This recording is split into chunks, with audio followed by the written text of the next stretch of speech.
compromisso com a verdade bíblica. A Hora da Reconciliação. Apresentação: Pastor Luiz Carlos Aparício.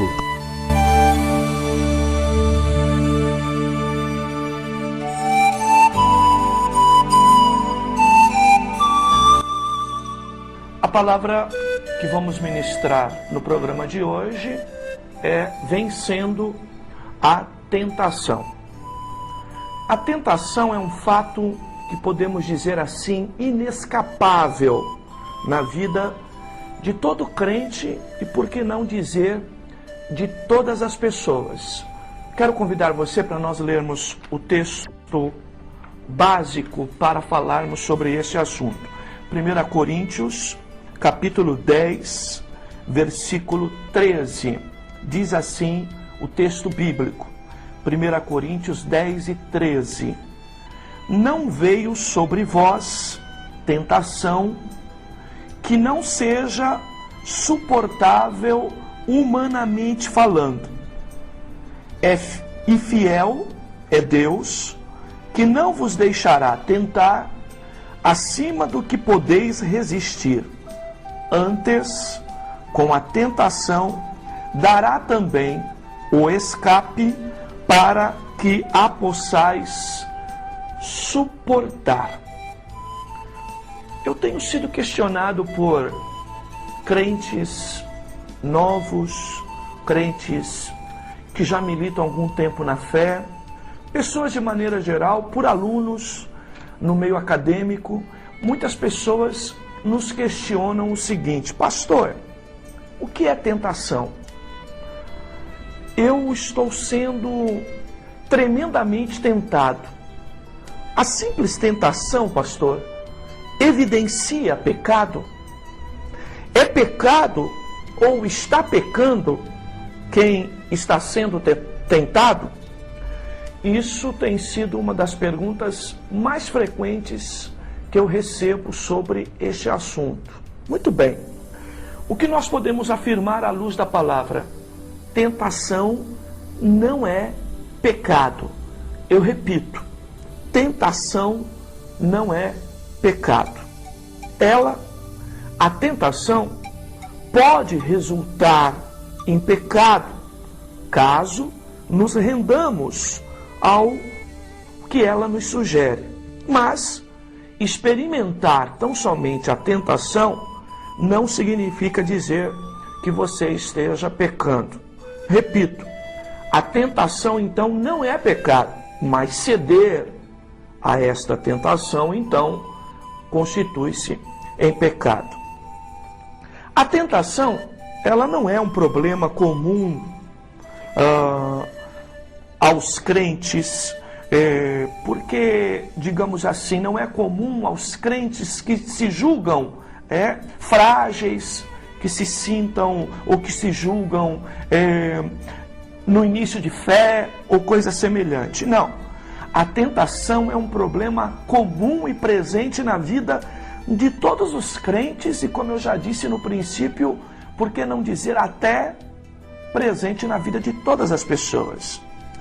Às vezes, nós acreditamos que a tentação, ela apenas acontece para novos convertidos, para jovens, para crentes, digamos assim, carnais, apenas para aqueles que são fracos e vacilantes na fé.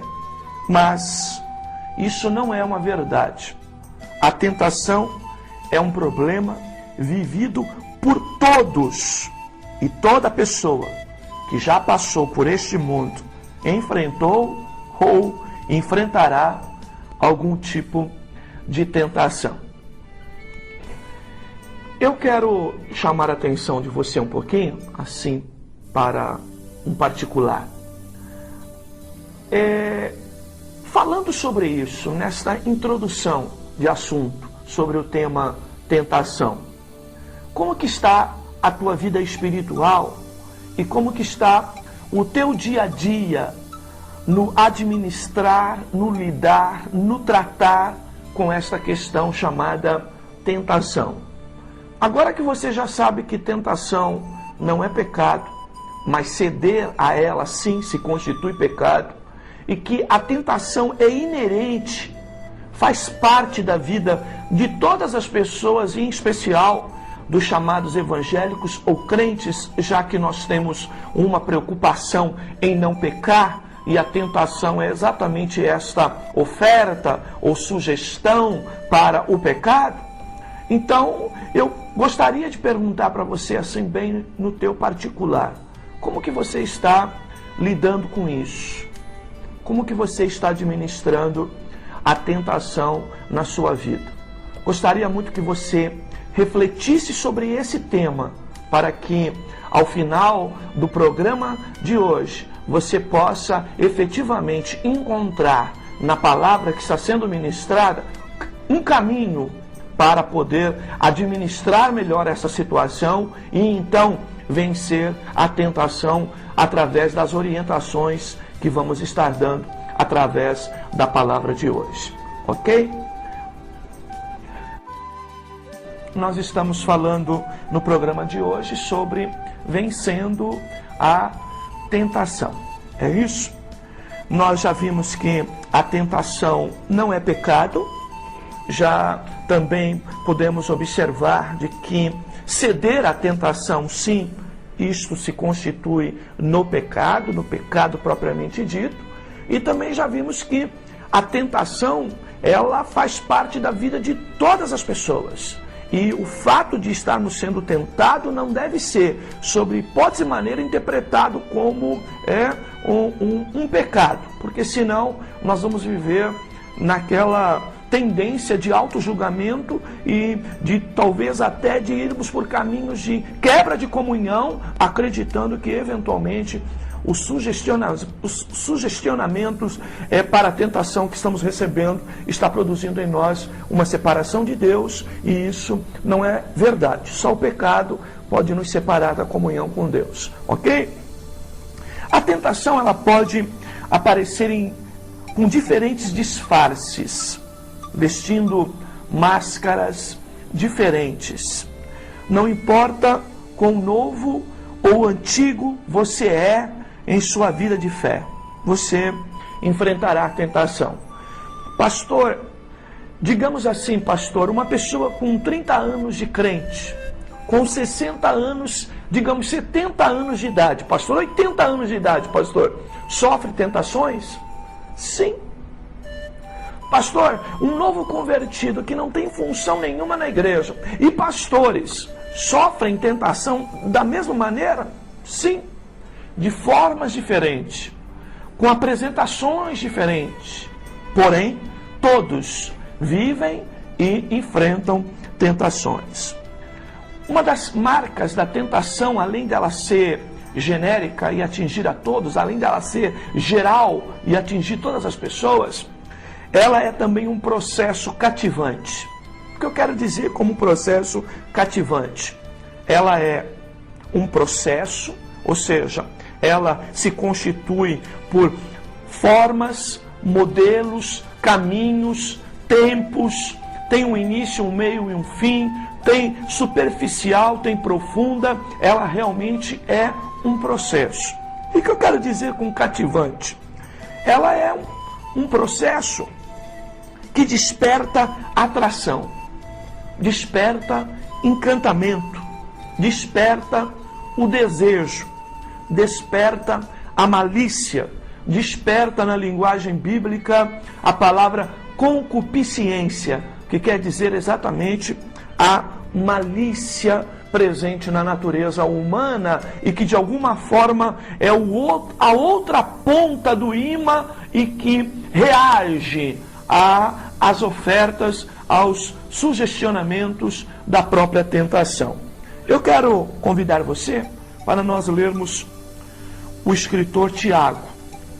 Vamos lá para Tiago, capítulo 1 do apóstolo Tiago. Epístola do apóstolo Tiago, capítulo 1, versículo 13 e 14. Diz assim esse texto bíblico: ninguém, ao ser tentado, diga, sou tentado por Deus. Pois Deus não pode ser tentado pelo mal, e ele a ninguém tenta. Mas cada um é tentado quando atraído e enganado pela sua própria concupiscência. Ok? Vou ler o 15 ainda. Depois, então, havendo a concupiscência, ou a malícia, ou o desejo concebido, dá à luz o pecado. E o pecado sendo consumado, então, ele gera a morte. Observem esse texto. Esta frase engodado ou atraído, eu poderia substituir por uma outra versão que usa o sinônimo de alguém arrastado e seduzido. Esta frase, arrastado e seduzido, explícita que o mal não está apenas do lado de fora, não apenas está circuncidando a gente, mas o pecado e a possibilidade dele, o mal, está dentro de nós. O processo é semelhante a de um peixe que é atraído pelo seu próprio desejo em direção à isca que lhe é oferecida. Então, observem só o que nós podemos concluir na análise textual desses versículos, que na verdade, quando somos atraídos, quando a tentação vem em nossa direção, nós somos atraídos ou arrastados e seduzidos pela nossa própria malícia, pelo nosso próprio desejo. Assim como um peixe que vai em direção à isca que é colocado para, de alguma forma, atender ao seu próprio desejo, à sua fome, digamos assim, ok? Assim também é a tentação quando o assunto é pecado. A tentação, então, é essa isca que é lançada, que é colocada e que de alguma forma nos traz, nos arrasta, nos leva em direção a ela. E quando então nós fisgamos essa isca, quando nós então abraçamos essa isca, mordemos essa isca, então nós então consumamos o pecado. Ok? Eu quero ainda ler com você o texto do apóstolo João, primeira epístola do apóstolo João, capítulo 2, versículos 15 e 16. Observe só o texto. Não ameis o mundo, nem o que há no mundo. Se alguém ama o mundo, o amor do Pai não está nele. Pois tudo que há no mundo, a concupiscência da carne, a concupiscência dos olhos e a soberba da vida não é do Pai, mas do mundo. Observe esse texto bíblico. A nossa velha natureza, a natureza do pecado que está dentro de nós, como eu já disse, o mal não está apenas do lado de fora, ok? Mas o mal também está dentro de nós. A natureza do pecado que está dentro de nós, ela nos leva, ela nos impulsiona em direção ao quê? Em direção à tentação que é externa. E nós acabamos sendo levados em direção a essa isca chamada tentação. Se nós não resistirmos, acabaremos então consumando o pecado. E o pecado consumado nos leva à morte, nos leva à separação, nos leva a cortar a relação de comunhão com Deus. Então, observe só o texto do apóstolo João, de que os olhos, olha lá, a concupiscência da carne. O que a Bíblia diz aqui no versículo? Não ameis o mundo, ou seja, não ame e não acabe desejando as coisas do mundo. E por que a Bíblia fala isso? Porque, primeiro, o mundo vai te oferecer uma série de oportunidades, uma série de tentações. uma série de chamadas, de sugestionamentos, várias iscas, e vai te chamar com qual intenção? Por que ele faz isso? Por que o mundo, por que o inimigo de nossas almas oferece coisas para nós? Porque sabe que dentro de nós, na nossa natureza humana, existem desejos, ok?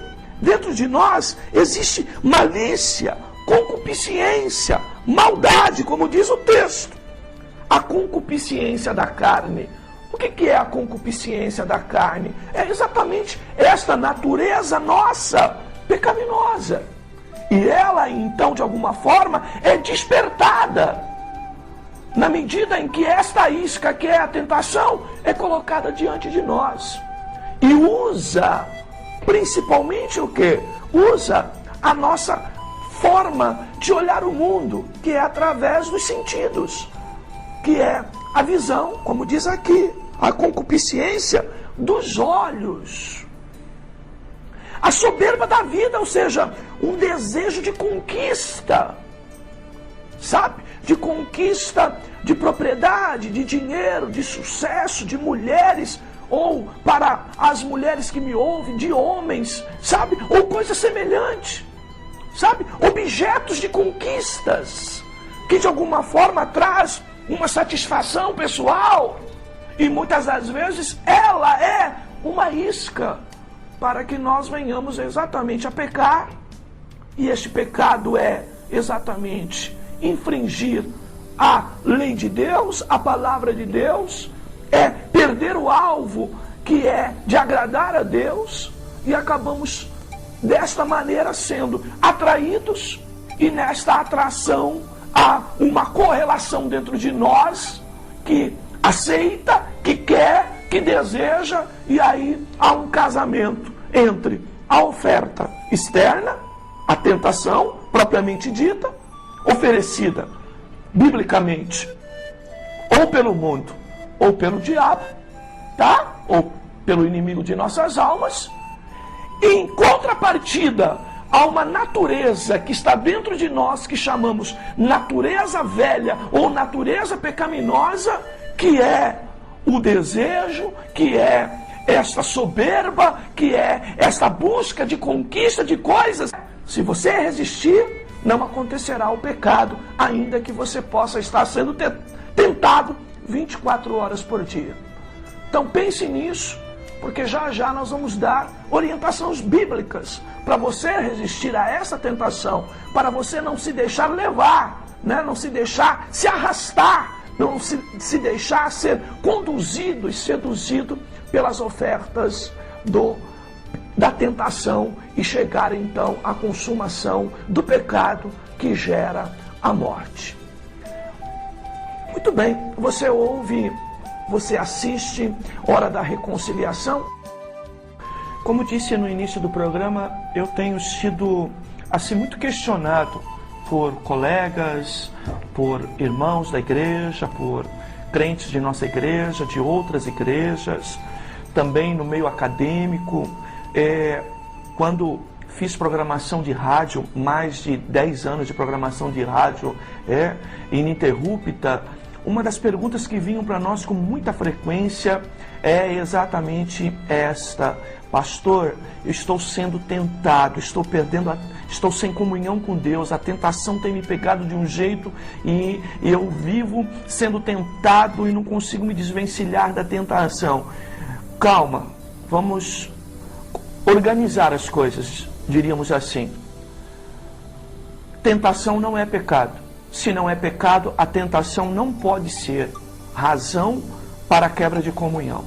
Eu preciso ter convicção bíblica boa, máxima sobre isso, para não permitir que isso venha, de alguma forma, abalar a minha fé e a minha vida com Deus.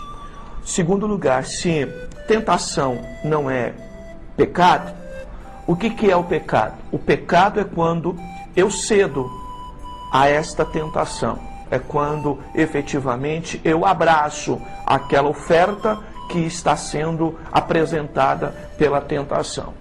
Mais do que isso, também falamos no início da palavra que a tentação é inerente a todas as pessoas. Não existe pessoas imunes à tentação. Tanto é uma verdade que o próprio Jesus foi tentado. E vocês lembram muito bem desse texto de Mateus capítulo 4, onde o próprio Jesus, o Senhor Jesus, foi tentado pelo diabo, que lhe ofereceu diversas coisas, tentando atingi-lo exatamente na sua natureza humana, ok?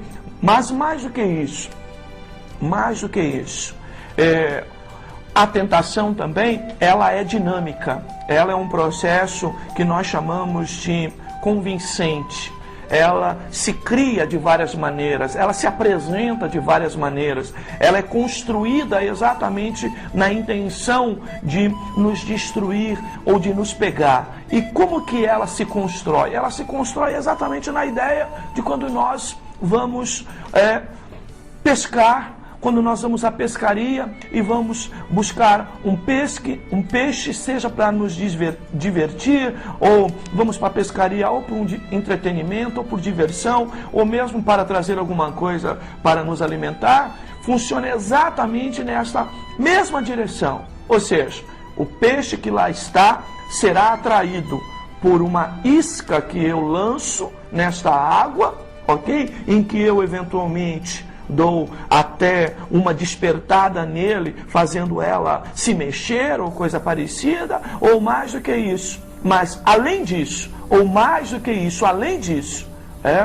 o peixe vai em direção à isca, movido eventualmente por sua própria necessidade. A sua fome, o seu desejo de se alimentar é que leva ele em direção à isca. E é assim que ocorre também com o ser humano no aspecto de tentação. Dois agentes que oferecem ou que são os carregadores de bandeja da tentação. Primeiro, o mundo, nos seus modelos, tá? No seu modelo sensual, no seu modelo de atrações. E, segundo, o inimigo de nossas almas. Ele oferece isso e ele sabe que dentro de cada um de nós existe uma necessidade, uma carência que é promovida pela natureza pecaminosa que está dentro de nós. No velho homem, para aqueles que nasceram de novo, e para aqueles que não nasceram de novo, infelizmente, apenas nele está esta velha natureza. E aí, esta velha natureza, com seus desejos para pecar, que é exatamente ir contra a santidade de Deus, acaba então encontrando esta oferta, esta sedução, e por conta do seu desejo ele é envolvido, e então aí se consuma o pecado. Então observamos que o pecado é o resultado do meu desejo, que eu quero atender, ok? Em razão daquela oferta de tentação que me é oferecida. Então é um casamento entre o que me é oferecido, que é a tentação, e mais o meu desejo. E quando eu decido então pela carne, para atender a esta minha necessidade diante daquilo que está sendo me oferecido, eu acabo então consumando o pecado, e o pecado sim gera a morte, e esta palavra morte significa então quebra da nossa relação de comunhão com Deus. Ok? Para nós fecharmos esse assunto, a tentação, apesar de ser enfrentada por todos, e ser um processo estimulante, ela não é nova. Ela se repete vez após vez. O maligno, ele tenta cativar ou levar cativo a sua mente, as suas emoções e a sua vontade.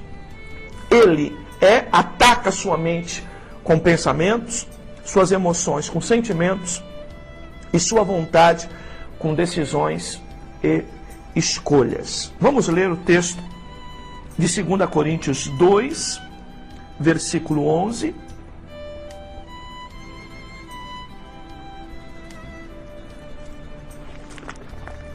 O texto de 2 Coríntios, capítulo 2, versículo 11.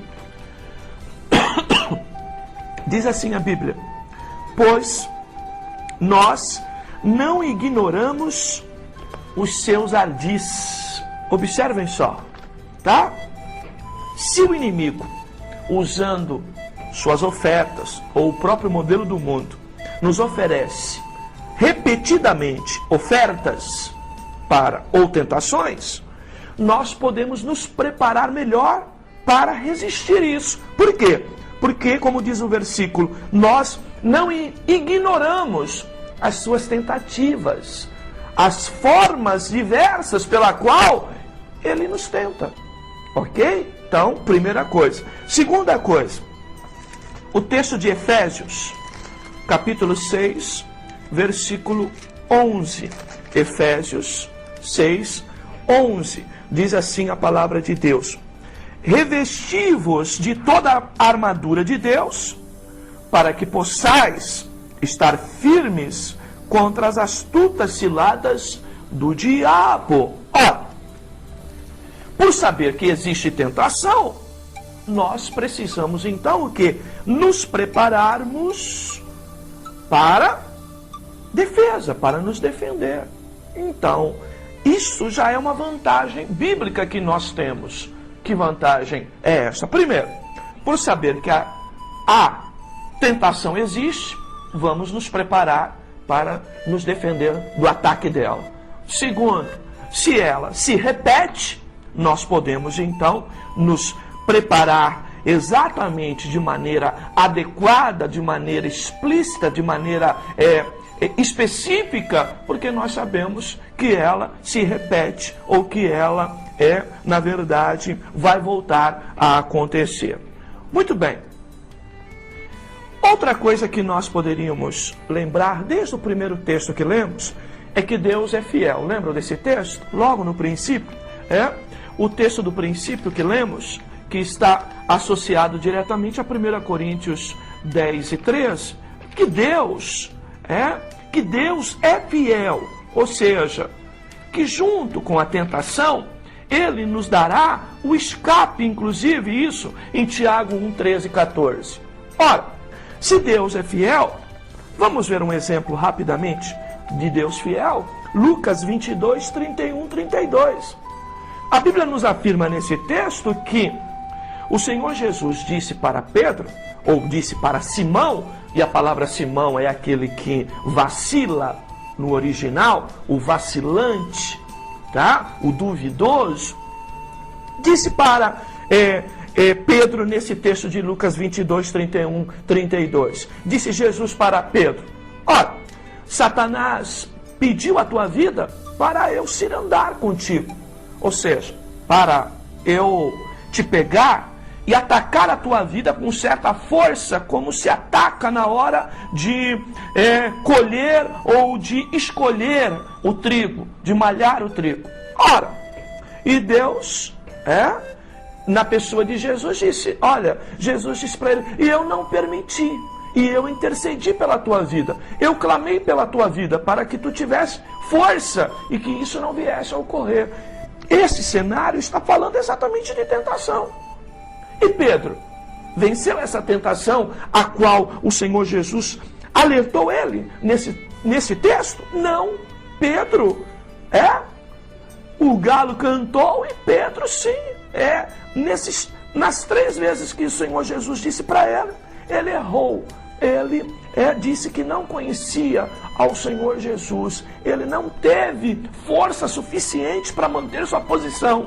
E ele, com receio, acabou cedendo à tentação. Por receio, acabou negando a Jesus por 3 vezes, como havia dito, inclusive o próprio Senhor Jesus. Mas, se Pedro falhou, pastor, a oração de Cristo, diante da sua possibilidade de queda, diante da tentação, não deveria levar ele, então, a não cometer o pecado?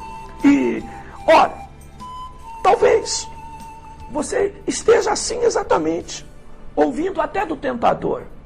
Depois de uma palavra dessa, tudo que o inimigo vai querer fazer é tentar, exatamente do tipo, você não suportou.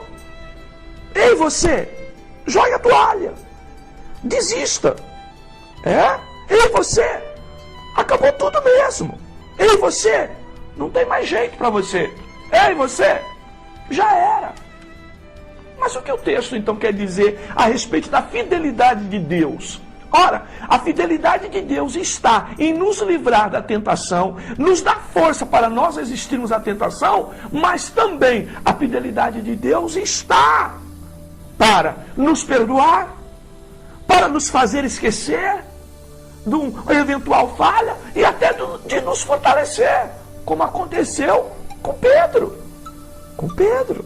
Por fim, a tentação proporciona uma provisão constante, a do escape. E é isso que nós precisamos entender. Sabe? A presença de Deus na nossa vida, ela é biblicamente confirmada, concreta, de uma clareza tão grande, ou seja, é no meio da tentação que Deus dará junto com ela o escape, ou seja, há uma providência, há uma ação de Deus em meio à tentação.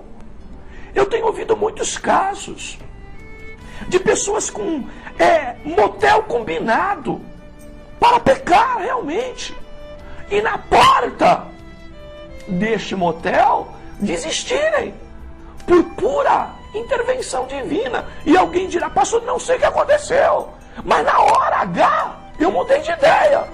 Muito bem, providência divina, ação divina.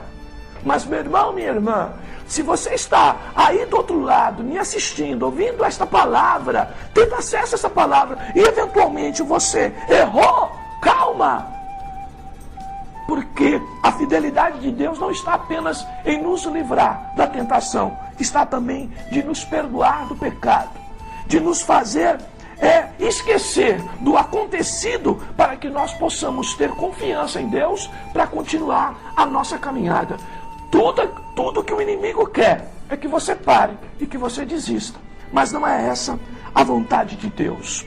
Eu quero citar a você Tiago 1, 2 e 4, aonde o texto bíblico afirma para que nós devamos prosseguir nesta guerra e nesta luta da tentação e de nossa aproximação de Deus para resistir, porque tudo isso nos leva a amadurecimento, e isso vai nos levando a ser mais resistente em relação às tentativas, seja do diabo, seja do mundo, seja os apetites carnais. Salmo 119, 11 diz: guardei a tua palavra no meu coração, para eu não pecar contra ti. Então, nós precisamos efetivamente guardar esta palavra de Deus no nosso coração, para não pecar contra Deus. Então, diante da tentação, a palavra guardada, ela virá a lembrança, e esta lembrança da palavra nos produzirá força para nós resistirmos à tentação. Salmo 119, 105, lâmpada para os meus pés é a tua palavra, e luz para os meus caminhos. Que nós possamos abraçar a palavra de Deus, ela nos advertindo para que tenhamos cuidado com a nossa natureza pecaminosa, que é traiçoeira, sabe? Que muitas das vezes se desperta, que muitas das vezes ressuscita e vai em direção àquilo que está sendo oferecido. Ao diabo, que muitas das vezes, sabendo de nossas limitações, manda ofertas exatamente com a intenção de ser uma isca para que nós venhamos a pecar e assim então nós ficarmos totalmente fora da possibilidade de permanecer na presença de Deus.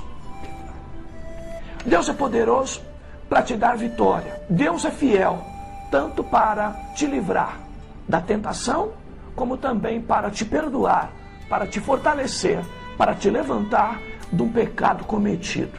Creia nisso e viva uma vida com Deus plena, sabendo que Deus sempre é presente, e no meio das maiores batalhas, das maiores tentações, Deus, pela direita, pela esquerda, pela frente, por trás, por cima, por baixo, está mandando um escape para a tua vida. Aprenda a identificar o escape de Deus quando Ele se apresenta diante de você. Eu quero orar por você.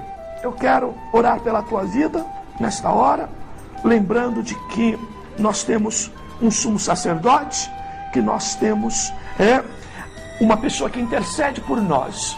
A Bíblia diz que nós não temos um sacerdote que não possa se compadecer de nós, mas um que foi tentado em tudo e sem pecado. Ele é capaz de se compadecer das nossas fragilidades. Pai amado, em nome de Jesus, eu quero esta hora, Senhor, apresentar, Senhor, essas dezenas, centenas, milhares de pessoas que nos assistem e que têm tido a oportunidade de ouvir esta palavra. Eu sei que muitos, ao ouvir esta palavra, Senhor, estão vivendo essa situação. E não é porque é apenas uma palavra profética, não, Senhor. É porque a Tua palavra diz que a tentação está presente na vida de todas as pessoas e em todos os momentos. É um fato real que nós não podemos contestar. Por isso, nesta hora, na autoridade do nome de Jesus, mediante a Tua palavra que foi ministrada, dá força a esse Teu filho, dá força a esse Teu servo, essa Tua serva, essa Tua filha, Senhor, para que ela possa resistir, para que ela possa ter força e ânimo, Senhor, para resistir. E se eventualmente, Senhor, esta palavra, esse momento, encontra alguém caído, alguém que não teve força para resistir, Senhor, ajuda a compreender que nesta hora Tu oferece perdão, que Tu oferece justificação, que Tu oferece uma nova oportunidade para ela se levantar e seguir adiante, Te servindo, mais madura, mais certa da glória que ela espera no porvir, e por conta disso, resistindo àquilo que quer nos desviar deste alvo e deste objetivo. É a nossa oração sincera. Também te pedimos a Tua bênção sobre nós e por esta casa. Em nome de Jesus fazemos a oração. Em nome de Jesus te agradecemos. Amém. Amém. Graças a Deus. Muito bem. Nós estamos chegando ao final do nosso programa. Eu quero convidar de novo você para dia 20